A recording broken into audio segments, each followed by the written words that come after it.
Good. All right. Good evening. Today is Tuesday, July 14th, 2026 at 6 p.m. We are on the Brecksville Broadview Heights Board of Education, 6638 Mill Road, Brecksville, Ohio, 44141.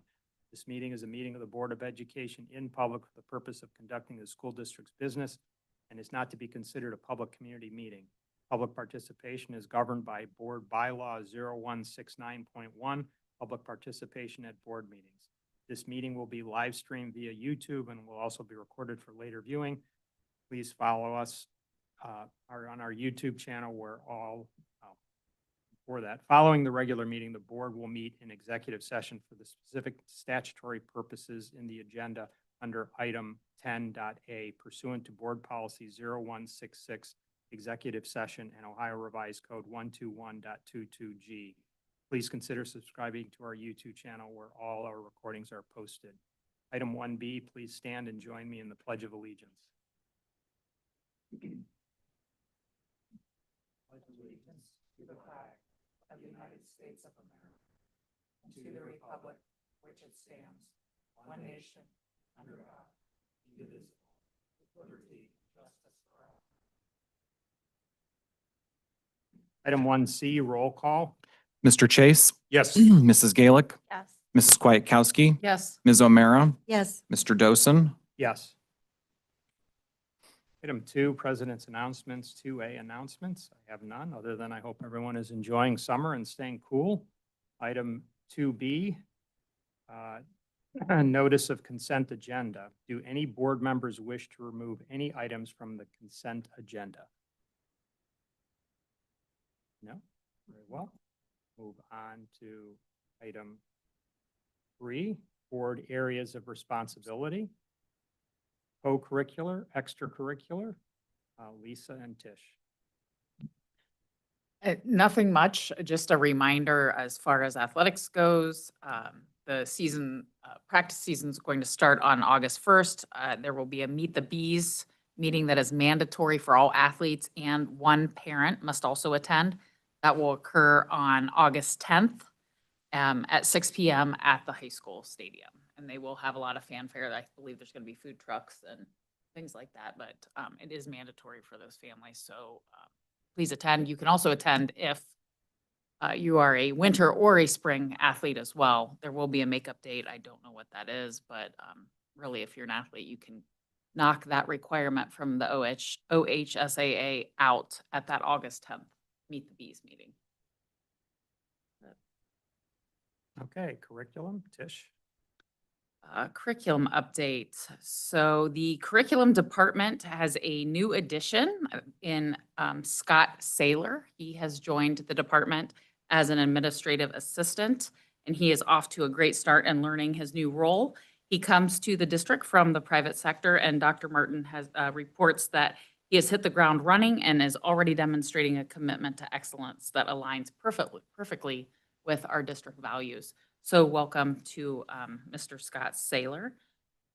The next update is regarding high school AP scores were released on July 6th, I believe.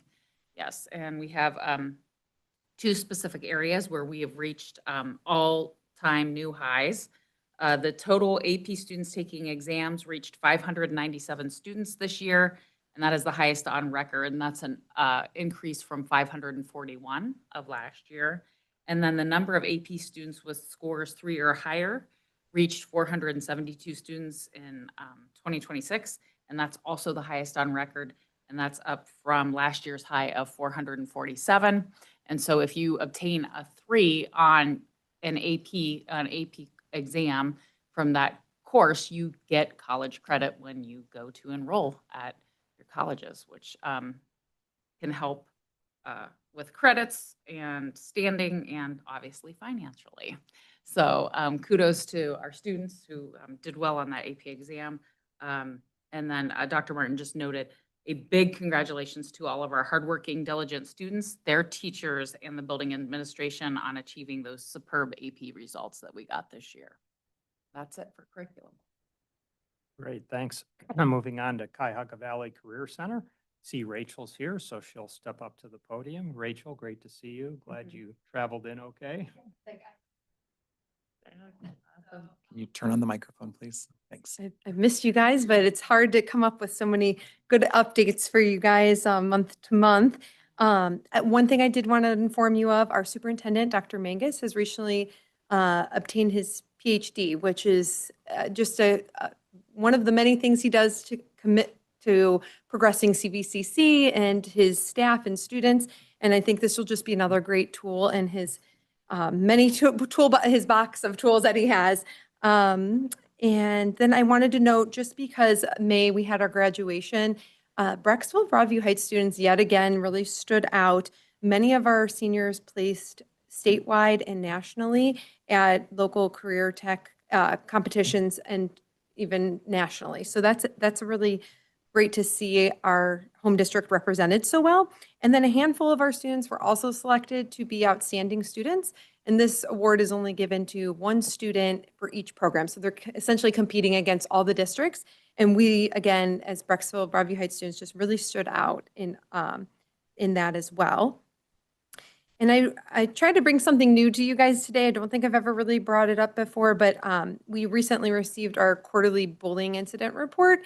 And it was only one, and I just thought I would highlight it because there's often quarters that we have 0 incidences.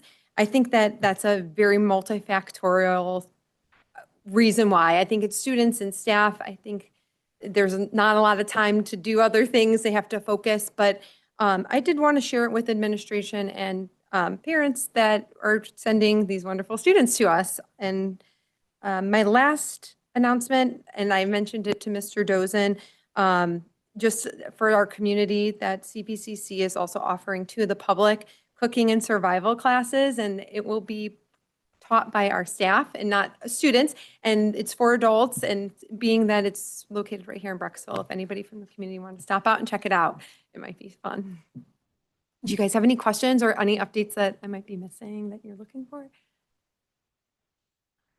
If the public was interested in that cooking and Yes. survival class, is the information regarding when and where and all of that on their website? Yes, Okay. they have some Facebook posts, and then it's on the CVCC website as well. So the survival, it's survival like. Wilderness survivor. survival? Yes, we have a new Parks and Rec program, and it's going to fall under that section. Yeah, cool. Great. All right, thank you for guys. the update. Okay, moving on to finance, myself.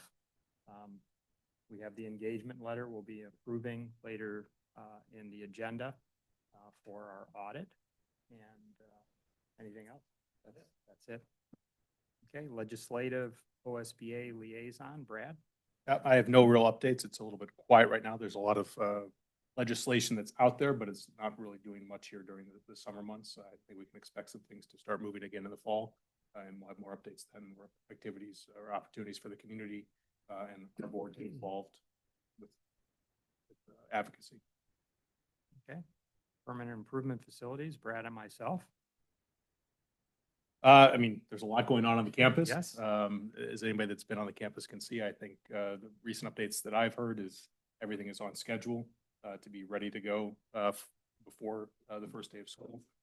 So the tennis courts have been poured, the fence posts are up, the turf is down, but not complete, and the road is progressing, a little section of sidewalk. And I think, Jeff, you'd mentioned that the paving is planned for the last week of July. Yep. So they'll be here to do asphalt on the 27th. So that'll be the whole new drive, including the expanded area up past baseball and softball. We'll do that at the same time, mobilize the same time. So the week of August 10th, the road will be open and fully functioning.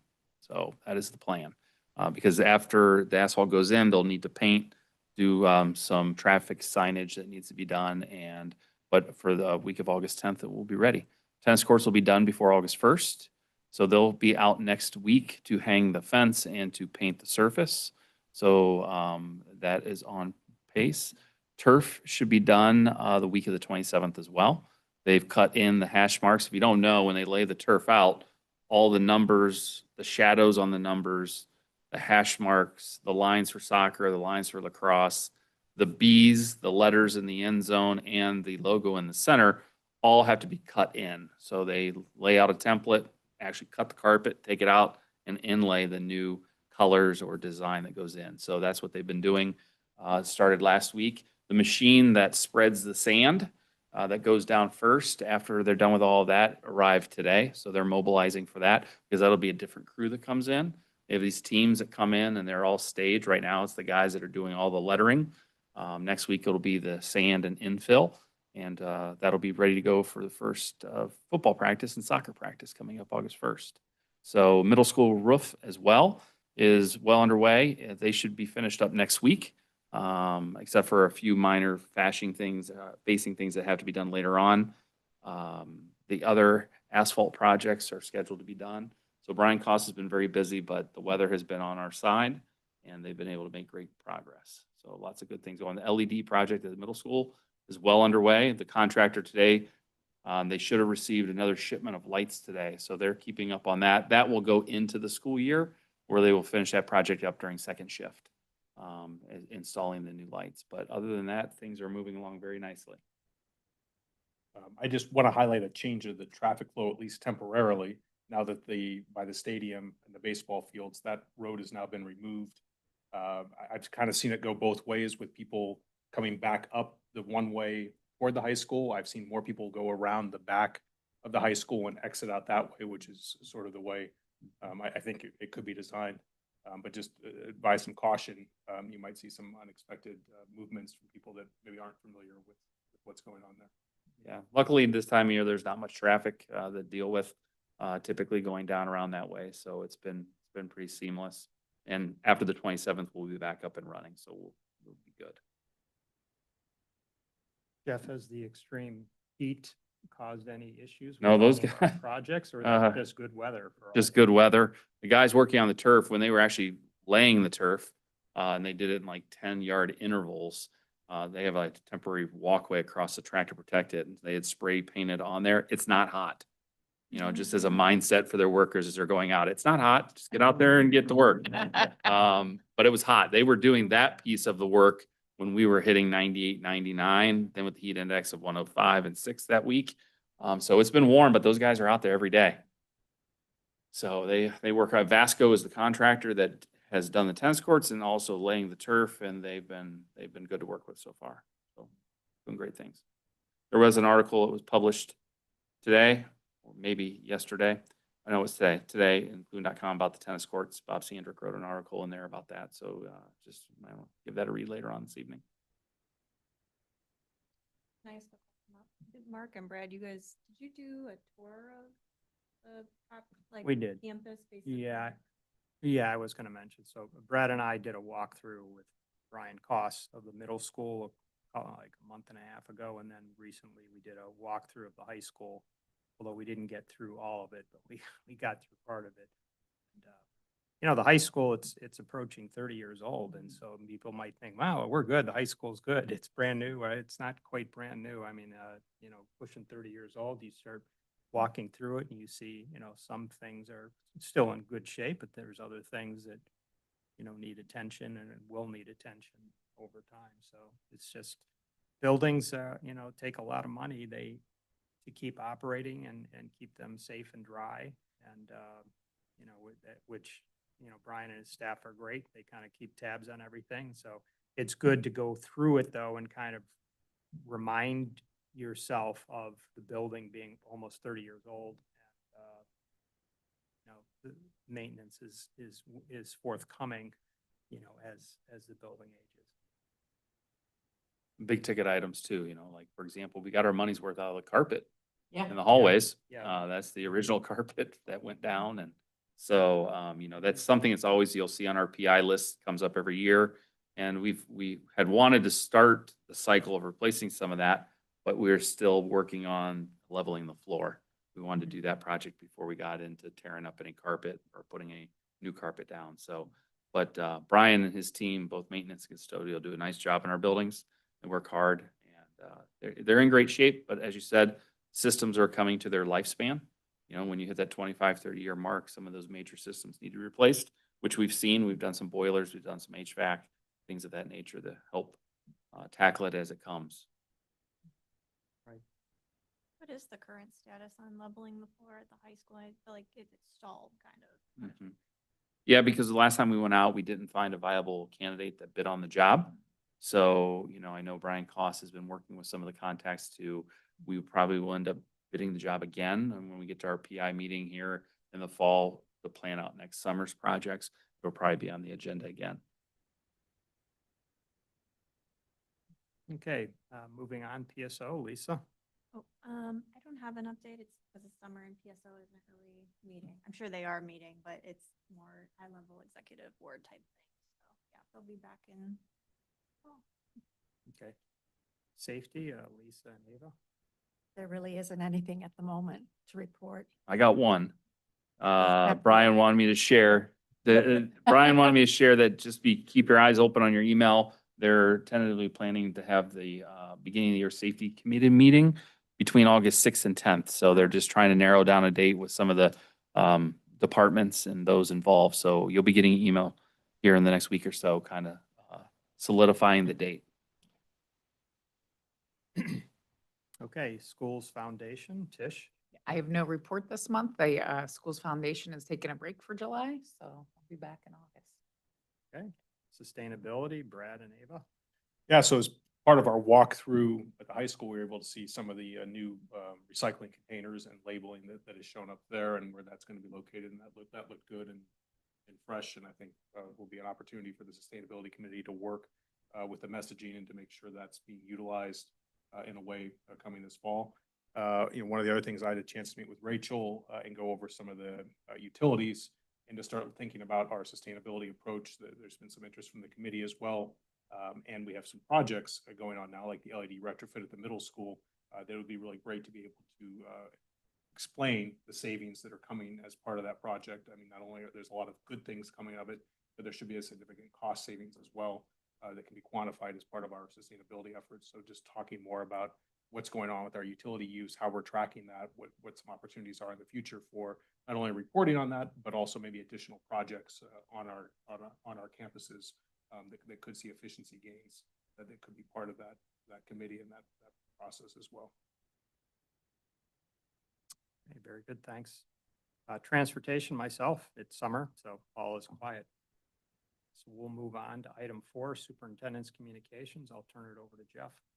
I don't have many updates this evening, just some of those facilities, the ones that I just gave. So the teams are working hard. I was in the elementary building today visiting with Cassie and the ESY program, and it just amazes me at the amount of work our custodial crew gets done during this time, when there's no one in the building and just rooms are torn apart in a good way and hallways and carpets are being cleaned. So just a big shout out to those individuals who help us with that.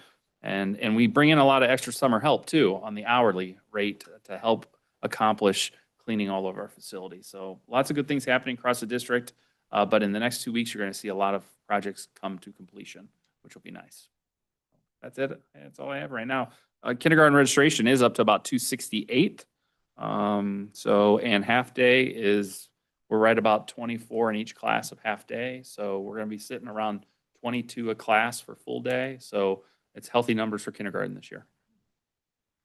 At this point of the year, is it pretty stable? that Yeah, it's number? pretty I know stable at this it's point. Always change. Yeah, in our community, you always have a few move-ins, but in our community, it's pretty solid. We won't see much fluctuation from this point on. All right, we'll move on to item 5, Treasurer's Communications. I'll turn it over to Greg. Thanks. So we're going to start tonight with the really exhilarating stuff. So I will welcome Jeremy from Baker Tilly to the mic. He's going to go over our annual TIF review. It's a very exciting topic, as you all know. So the final report is listed in board book for you under that final one there, but I'm going to pull up the presentation that he has prepared for us, and then you guys can feel free to ask any questions, as he is definitely the resident expert here.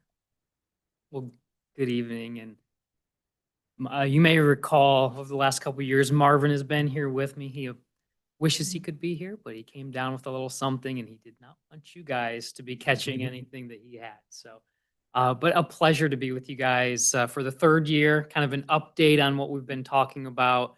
And as we kind of start off here, I always want to kind of have a refresher on what are tax incentives, what are we looking at? So on this first slide here,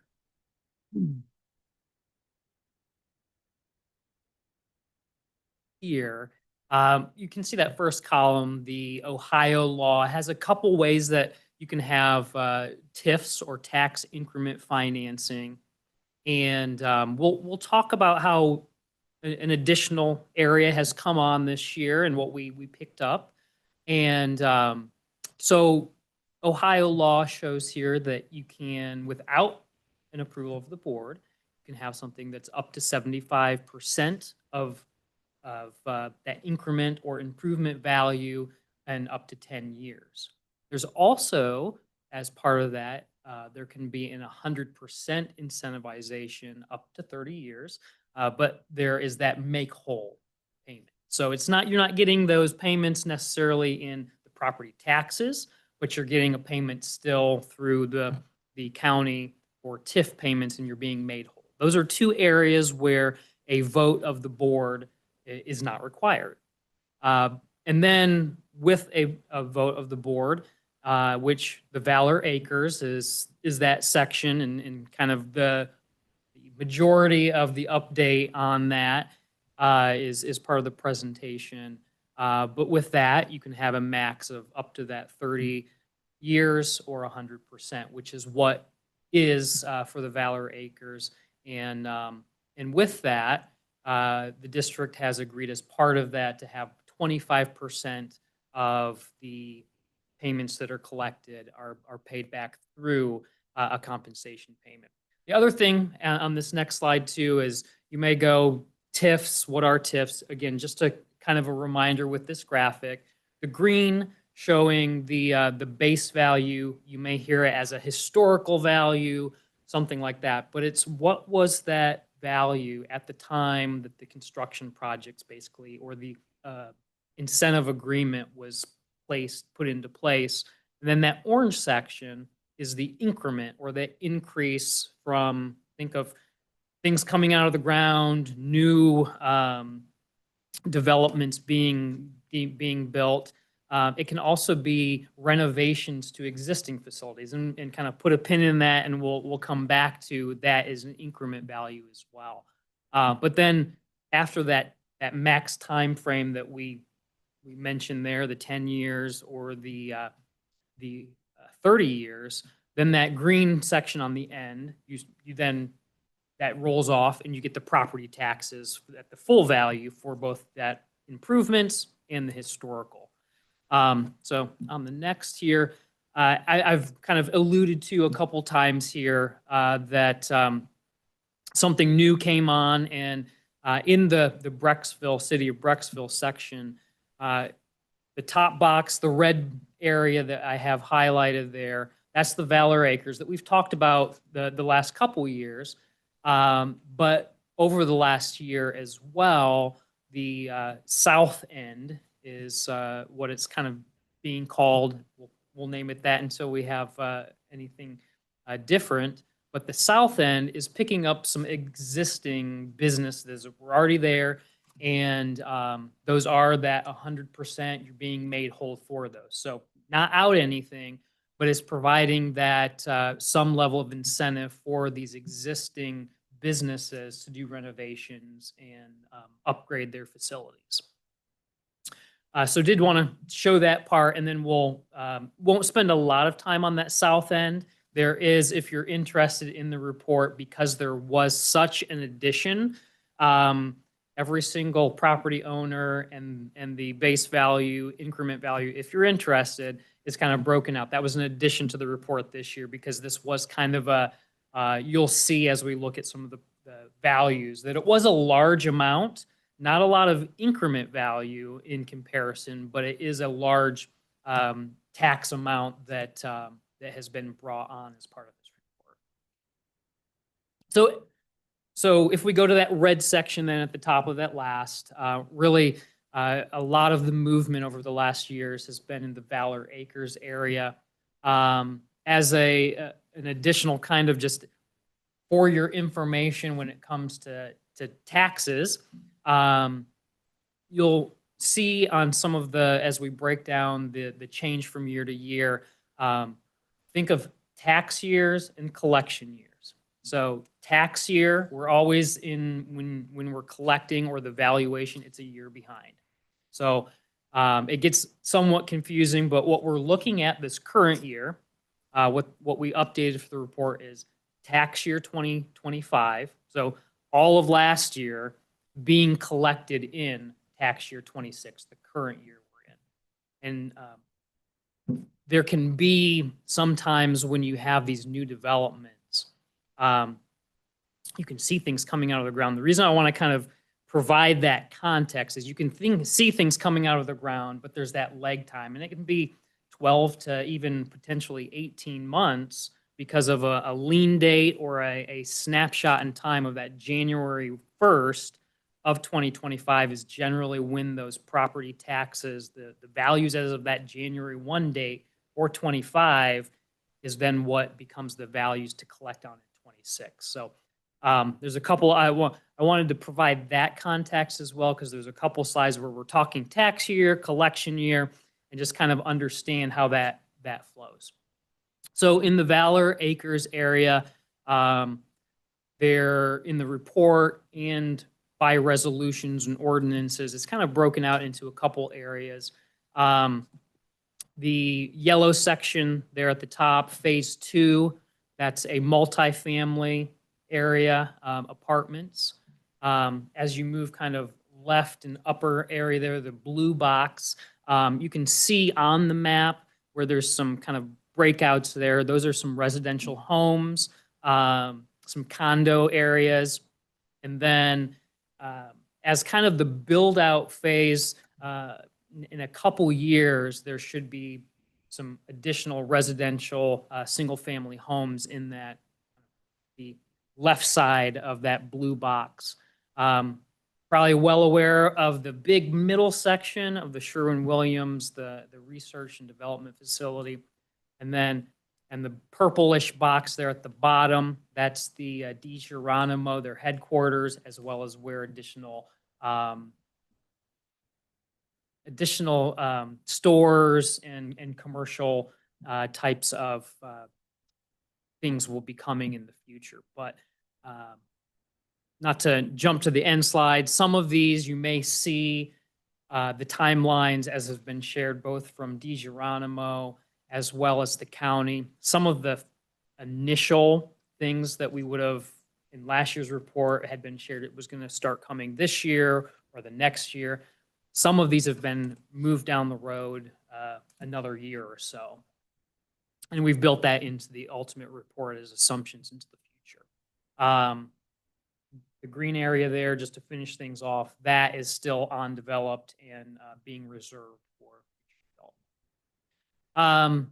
So kind of went through this already, just some nice pictures though of showing those different areas that I just walked through with that yellow section. On the last one was all the way at the bottom. Really the major new development on that is the headquarters of DiGeronimo that has been built and is under operation. Not to leave out Broadview Heights, you do have a couple of TIFs in that area, much like that south end. These are 100%, you're compensated. They're 100% TIFs, but you do get that full compensation. So now kind of we've looked at the different areas, probably the more, lots of numbers, but the more interesting part of how did things change. And that base value, that historical value that I mentioned is part of that TIF area. You can see the south end there, a large amount, but again, that middle area really is the part you want to focus on more when it comes down to what are the areas that are incentivized, what is the amount of your property assessed values that are incentivized in that middle or increment section, and have continued to see growth in the Sherwin-Williams, in the mixed use, the next one down, and then we have another chart on another slide, but really no change in the Broadview Heights area. That is essentially the same as in prior years. So in that, what has changed? So this gets us to what really has changed from last year when we were here. And so tax year 25, the current year that we're collecting on, collection year 26, about 10 million increase in that Sherwin-Williams area for the mixed use, that going back to that yellow box at the bottom of the overall property. Major change. There is in other parcels within that area as well. Mostly it's infrastructure that has come on, but the big change is that headquarters. And that increased about $7.3 million. And most likely the last kind of phase-in collection, if you think, again, that time frame of how we're around 12 to 18 months in arrears, that multifamily area added another about $7.8 million to the overall values. And then the residential, there were some additional two-story homes that were built over the last year, and that around $2.1 million is accounting for that in the increase. So overall, about 27 million additional in assessed value adding on to that Valor Acres area. And so what does that mean in compensation? We've broken out each of the areas here. I looked back at last year, and looking at just the Valor Acres area, that 353,000, you can see there at the very bottom. It was around 270 last year, so jumped up about 80 additional $1,000.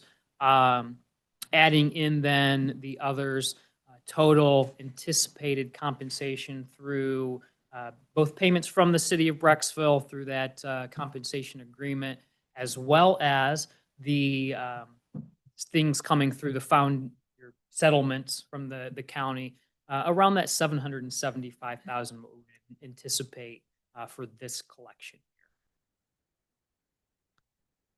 year. And so that brings us to just, again, kind of capping off as we are looking forward, part of the report does look at that build out. We reached out again to DiGeronimo, talked with the county as well. And some of the things of note for the Sherwin-Williams, they're anticipating one more increase, about 20 million additional in overall value for that. And that is kind of the completion closeout. I believe it puts it around 78 to 80 million in total market value for that, the Sherwin-Williams development. But the county did share that most likely that will be reaching its full value, market value, then in what we'll be doing for next year's report. In addition, that mixed use area, looking at in the future an additional 84 million coming on, as I think there's a grocery store, there's other retail, some office space, things like that as those begin to be built. But as I mentioned earlier, the time frame has there is some small amounts anticipated for next collection year. So this tax year being collected next year, but really in the 28, 29 is when things are anticipated to really start to develop a little bit more in that area. Similarly, then the blue colored one there, as those homes begin to be built it's crazy to think that we're going to be into 27 already. So 28 really will be here before we know it. And about 16.2 is the development value that was shared as that gets built out. So kind of closing things out and So is ongoing steps as we shared last year and as we did in this year's report, we'll continue to monitor, working with Craig on any new developments, additions, things that might be coming. Continue to just keep that relationship with the county as well as, the city of Brecksville, a great resource. Always happy to have those conversations. So a good partner when going through something like this and just making sure that everything is being done correctly.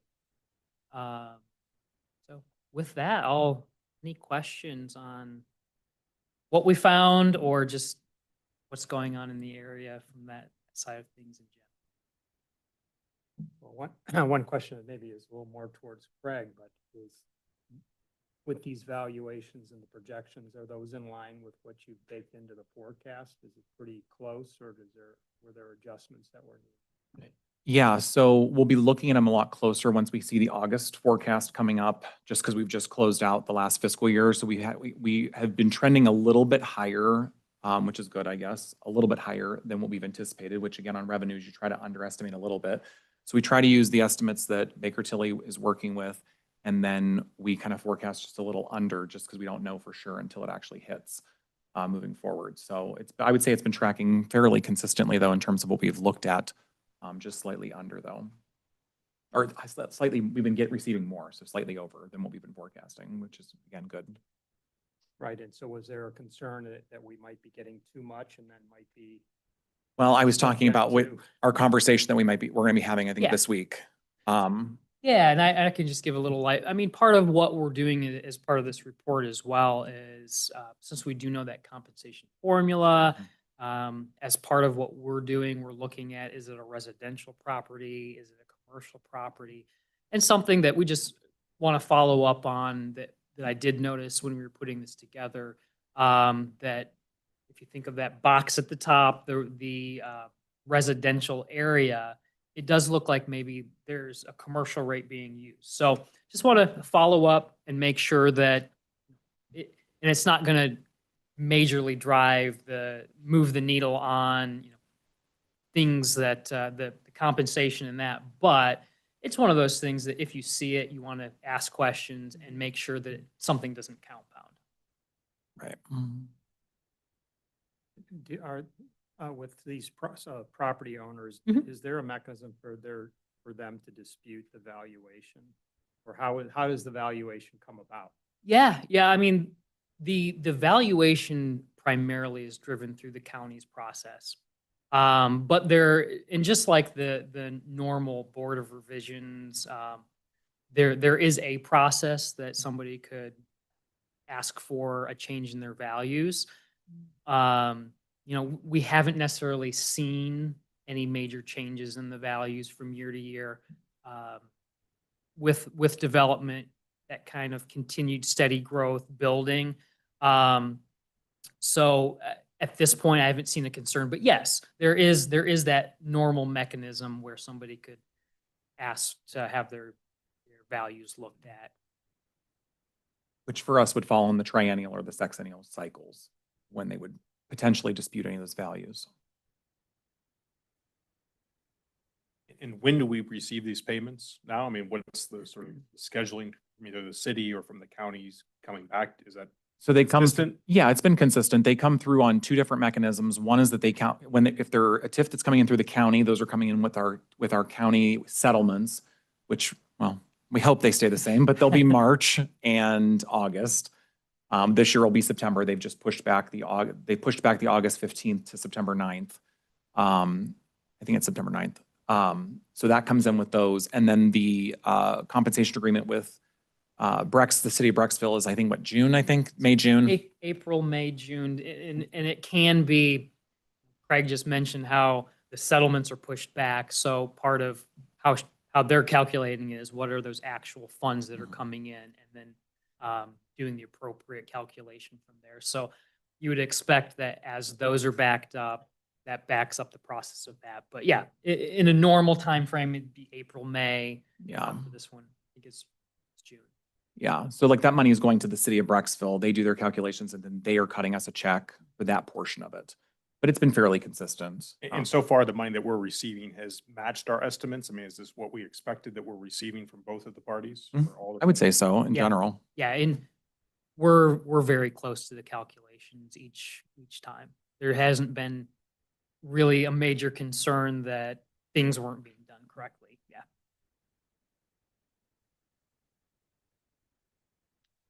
Good. Great, thank you. Well, yeah, thank you. Awesome. Always a pleasure to come, and maybe one of these days we'll have something even more exciting to action incentives. But and just as a what exciting time for you guys. I took a drive around the campus here, lots going on. How exciting for you guys as a board and exciting for your community. So, and I have a tennis player, so those tennis courts are near and dear to my heart. Those are going to be beautiful. Thank you. They better last this time. They Yes. does. Yes. They better play fast. And for those interested in looking at the final report, it is there available. So that's for the, if you need some bedtime stories, it'll be there for you to take a peek at. All right, let's dive into the monthly here. This is the report out at the end of June. So you can see that our ending cash balance was 20.3 million, 126 days of cash. Monthly revenue was $1 million. Expenditures were 5 million. That's kind of our little ebb and flow that we had for the course of the year. As we started off, we see where our real estate money comes in, and then it goes down, and then it comes up, then it goes down. Again, we actually did receive hot off the press. So far, the county, as I told you before, as we approach January and February, they said they were going to not give us advances. They have put that on hold, so they may be giving us advances. We don't know for sure, but they've now rescinded their memo that they sent. So I think they've received some valid pushback, not just from us, but also from libraries and other entities that are also affected by the changes of that. So we're hoping that, I guess, this stays similar in terms of cash flow as we were trying to anticipate what will happen. But they did push back the August 15th, like I said a minute ago, to September 9th. So that is going to put a little bit of strain that we don't normally see in the August to September range. But we should be fine because that's not usually as low as it is for January. So in general, the rest of the year, so I won't bore you, most of the stuff kind of trended out according to plan. You can see as we compare this year versus last year on the revenue side for the different categories, most of the things came out, really well overall as we look at the month is usually mostly timing differences. And then you look at the fiscal year to date comparison, and we were up about 4% in total. On the expenditure side, something similar for the month, we were doing well, and then also for the year we were down 9%, which is good. Some of those will be timing issues as we cross over fiscal years. There were some outstanding bills. Those all get reconciled when they do the GAAP process in terms of what our true financial position is. But overall, again, everything came out, to the benefit of the district. As we look in total, and as it compared to the forecast, it was a variance of a positive 0.31% when we look at the gross numbers that were there. So we can see that the forecast was very much in alignment with what the actual numbers were in terms of the size of our budget, even though some of those numbers look like they might be big. In the size of our budget, it's a very small percentage. So again, there's just some line items that obviously are the largest items that we look at on the expenditure side and the revenue side, what we bring in. And then there's the total picture for the fiscal year, which was included as well. Any questions?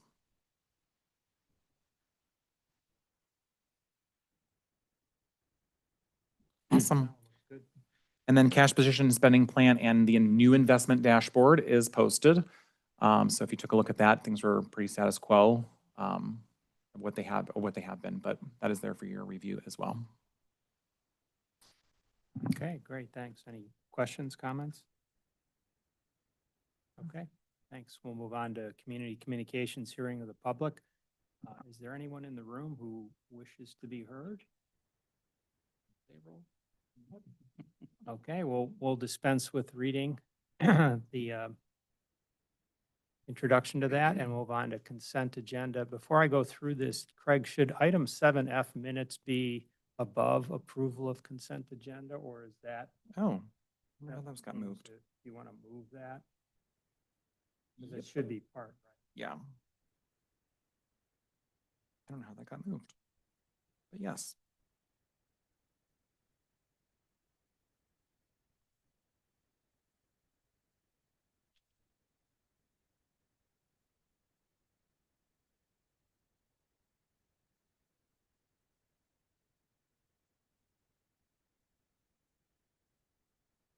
Okay. There you go. Item 7, consent agenda.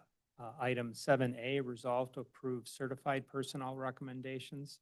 Item 7B, resolve to approve classified personnel recommendations. Item 7C, resolve to approve supplemental personnel recommendations. Item 7D, resolve to approve the check register and bank reconciliation as attached. Item 7E, resolve to approve the minutes from the June 24th, 2026 regular board meeting and the July 9th, 2026 special meeting as attached. Item 7F, resolve to approve consent items 7A through 7. It should be E. Yes. Mhm. May I have a motion? So moved.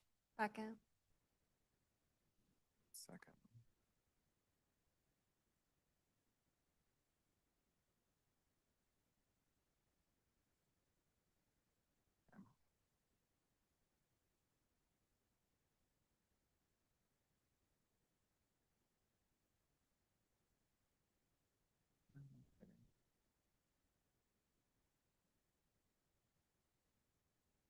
Problem refreshing? No, I think that that one is not.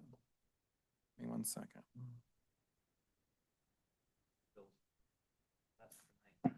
It was not set to the right security. There we go.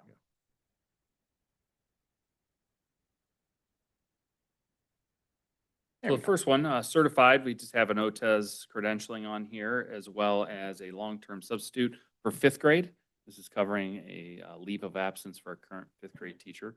This person was a building sub for us last year, so we're very confident in her abilities and looking forward to her spending some time in the classroom for us. On the classified side, we have some contract revisions. We have some movement of special education assistants in the preschool from full to job share. We also have Scott Saylor on here, administrative assistant, as Tish had mentioned earlier. He came on board prior to August 1st, so had a contract for that, and now a new contract for the upcoming school year. As we move down to recommendations, our staff is busy filling educational aides and special education assistants for the year.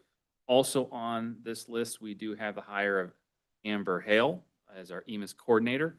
At last meeting, we took action on Leslie Lobby's retirement notification, so she is retiring August 31st.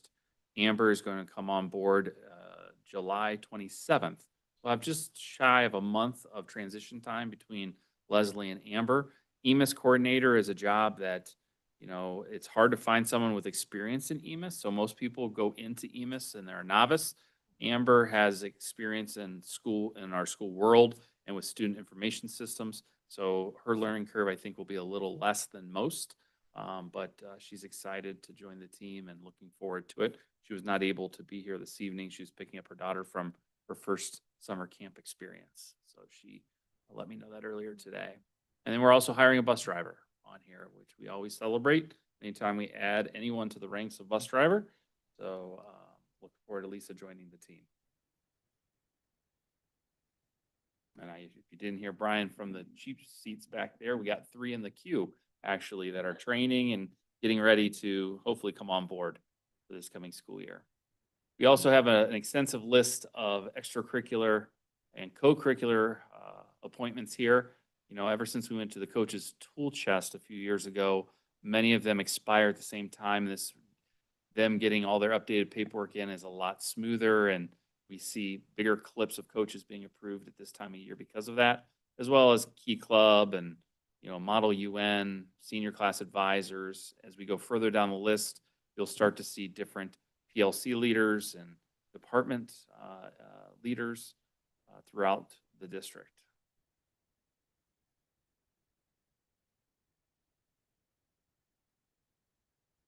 out of the ordinary on any one of these three.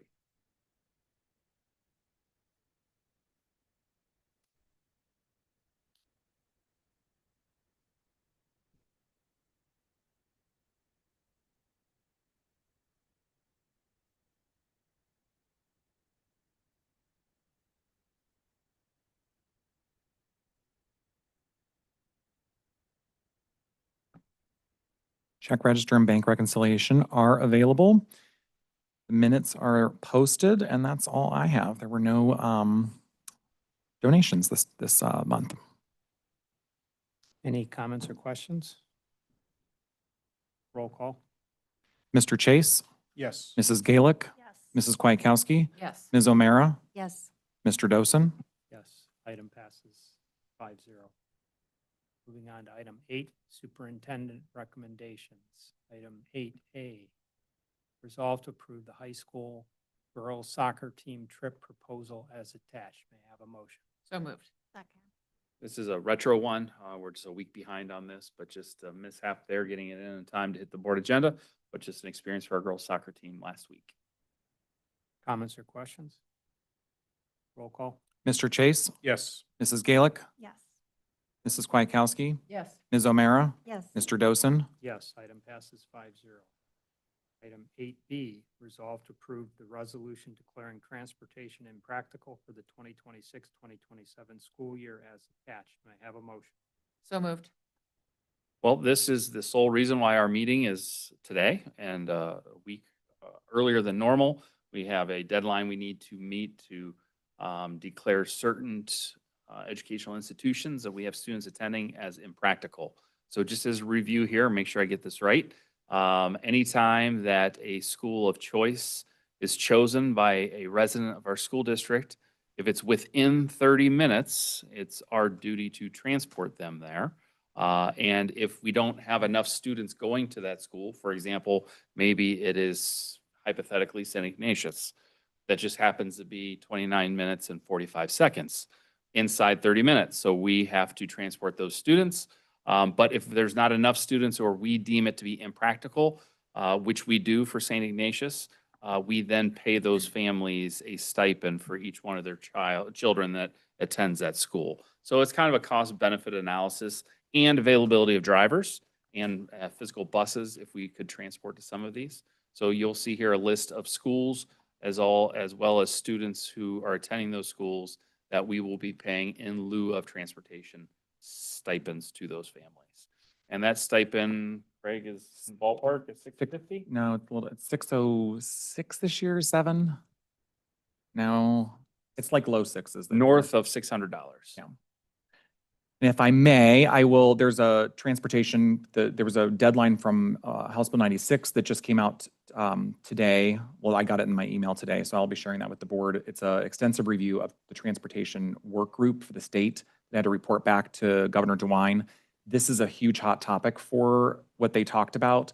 There's a whole host of things, obviously fully funding the transportation model, benefits for consortiums and people working together, but not required, as well as there's a push to get transportation and practicality to be removed and not have that as an option any longer.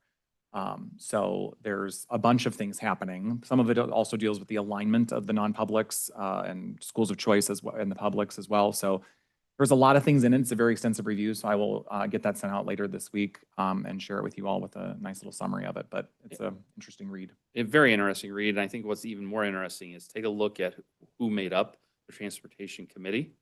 There was not a single transportation supervisor in that group.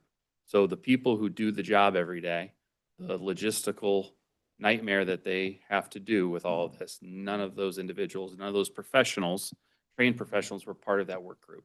So that's just an interesting fact to pay attention to. And just for those who may tune into this, these families who are getting these $606 stipend or reimbursement, or however you want to phrase it, that is in addition to any Ed Choice scholarships that they may be receiving to attend those institutions as well. Again, our tax dollars going to private entities that don't have the same level of transparency or accountability. You said there's a push to do away with us even be able to do this. Correct. So what would the alternative be, like, Al- if it's a St. Ignatius and we, Transport every kid. Part of the work group is transport every kid, Did the work group do anything?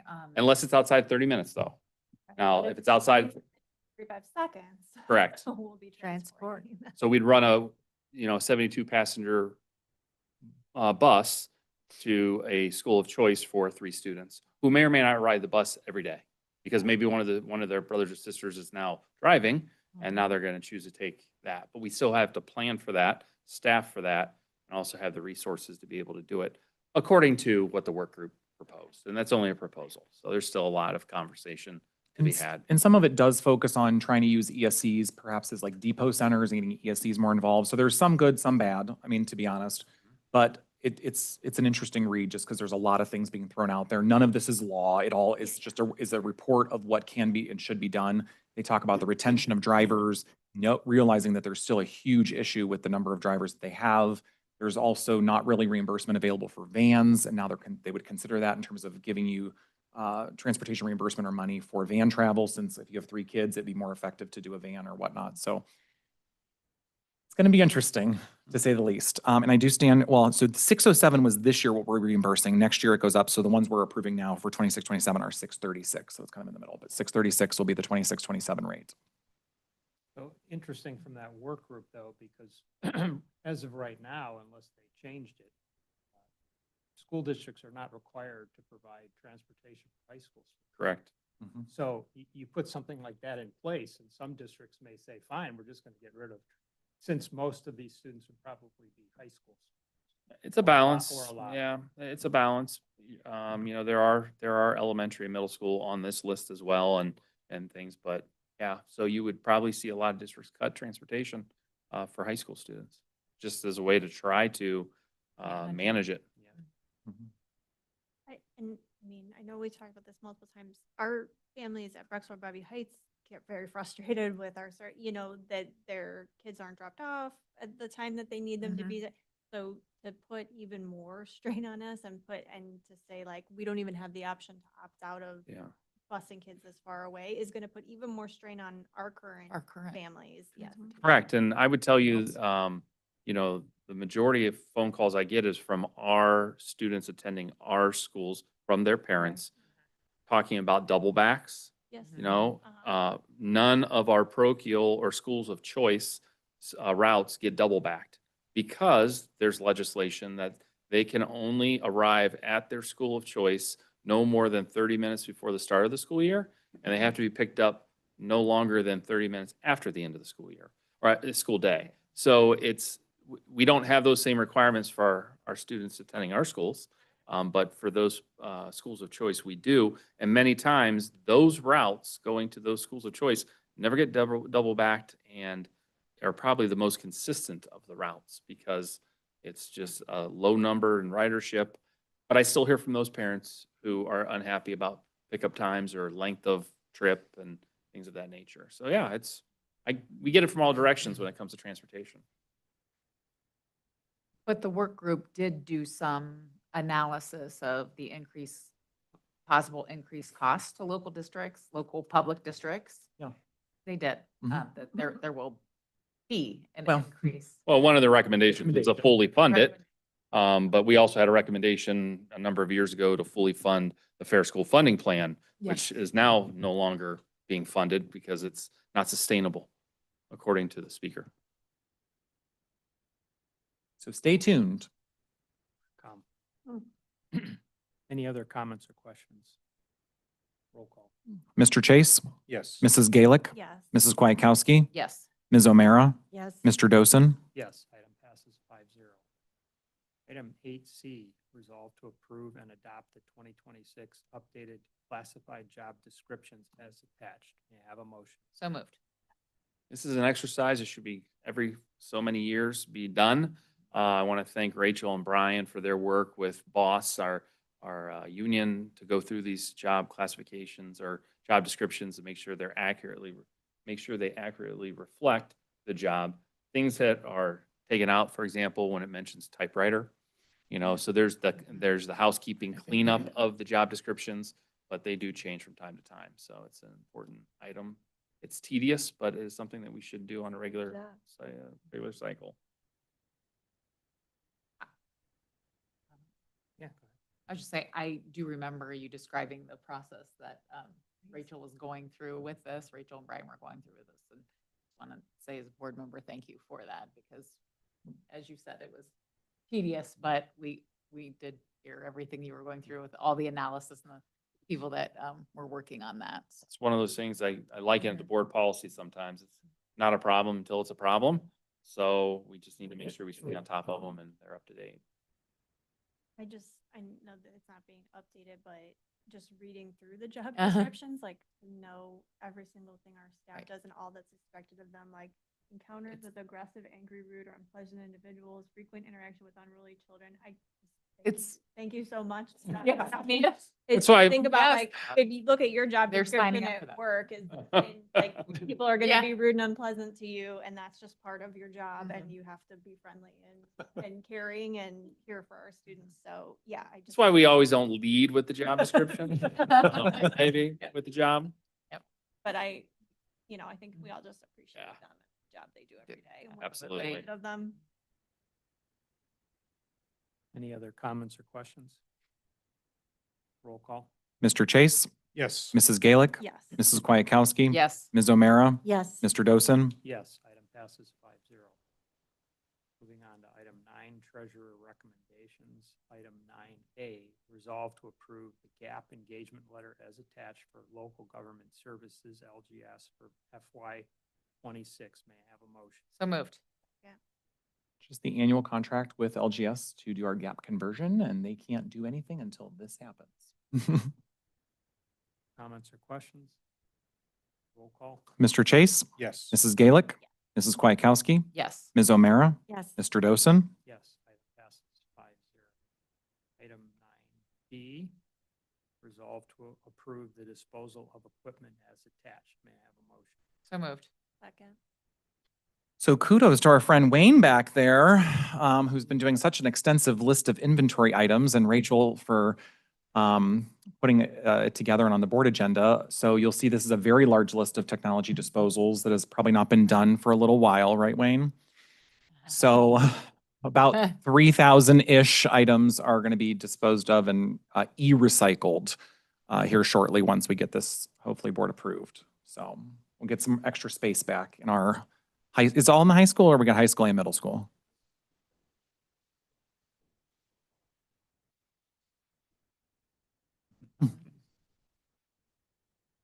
We'll have some more space though. Comments or questions? Roll call. Mr. Chase, Yes. Mrs. Gaelic, Mrs. Kwiatkowski, Yes, Ms. O'Meara, Yes. Mr. Dosen. Yes, item passes 5-0. Moving on to Item 10, executive session. Item 10A, resolve that the Board of Education enter into executive session for the purposes indicated below. Do I need to? Just one personnel matters One and employment. personnel matters. Employment. Employment. Have a motion. so moved. Second. Okay, roll call. Mr. Chase, Yes. Mrs. Gaelic, Yes. Mrs. Kwiatkowski, Yes, Ms. O'Meara, Yes. Mr. Dosen. Yes, we'll be in executive session now. When we come out, we'll do no other business other than closing items and adjournment. So thank you all. We'll be back soon.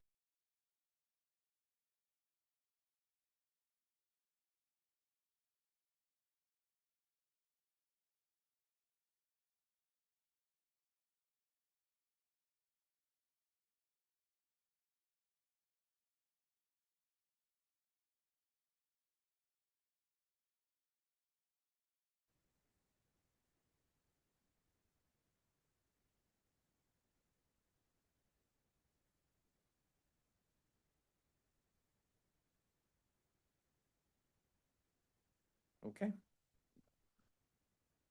think good to go. We're good? Okay.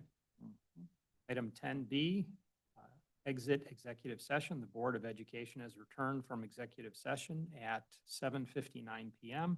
No formal action or voting took place during the executive session. Item 11, closing items. 11A, announcements. The next regular meeting of the Board of Education is scheduled for August 26, 2026 at 6 PM. Item 11B, resolve to adjourn the meeting. May I have a motion. Second. Roll call. Yes. Yeah. Kowski, Yes. Ms. O'Meara, Yes. Mr. Dosen. Yes, our meeting is adjourned. Have a great evening and a great rest of the summer, everyone.